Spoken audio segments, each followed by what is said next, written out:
Hi, I'm Cassie. I'm a clinical nurse specialist with Breast Cancer Now. Hi, I'm Rachel, a registered dietitian working in the NHS as a specialist oncology dietitian. This series of videos is about diet and breast cancer. We'll include some top tips and hints on how to make sure you're getting a healthy, balanced diet whilst living with cancer. Why is it important that we talk about breast cancer and diet? I think it's so important because there is so much information out there. Should we be adding foods in? Should we be taking them out? Should we be following a strict diet? And there is just so much misinformation that it's really difficult to know what we should and shouldn't be doing.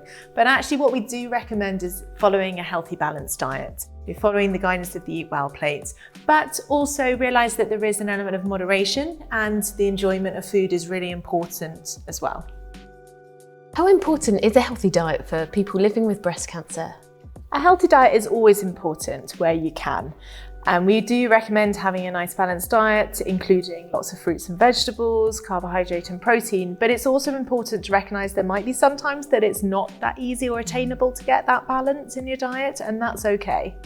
Are there some simple things that people can do to eat more healthily? A few top tips can be adding in like a handful of frozen or fresh vegetables into your meal, so you don't need to do too much of them, not that much preparation.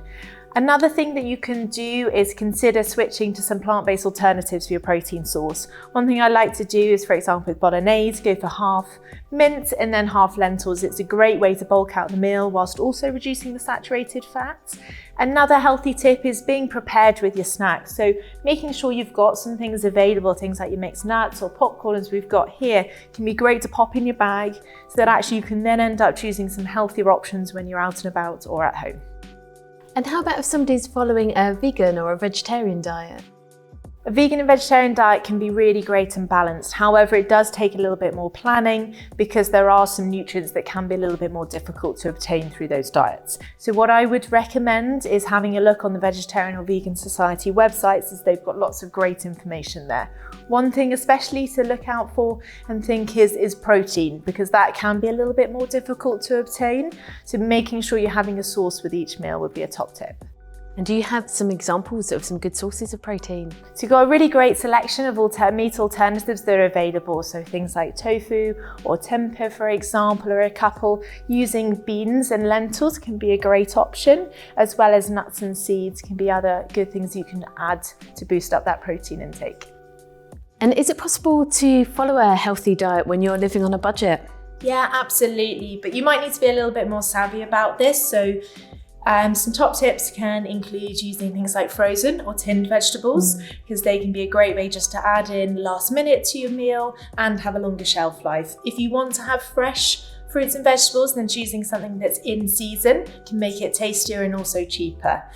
Things like adding extra beans and lentils into your meal can be another great way that's a healthier option, but also helps bulk out and make the meal go further. We often get questions around supplements and whether they're safe to take for somebody with breast cancer or whether there's anything that's recommended. Do you have any advice on that? So generally the advice is not to take any additional supplements. If you're eating a balanced diet, then you should be able to get everything you need through diet alone. However, there are some exceptions to that, namely with vitamin D, which is recommended for all adults in the UK over the winter months. But in terms of general supplements, if there is something that you would like to take, the most important thing that you can do is to speak to your treatment team or speak to a pharmacist or a dietitian to ask what their opinion is, or if there's any reasons why that might not be sensible to take. And often when people are on treatment, it is recommended to avoid additional supplements because they can interact with some of their cancer treatments. Absolutely, so it's so important that everything is run past the treatment team.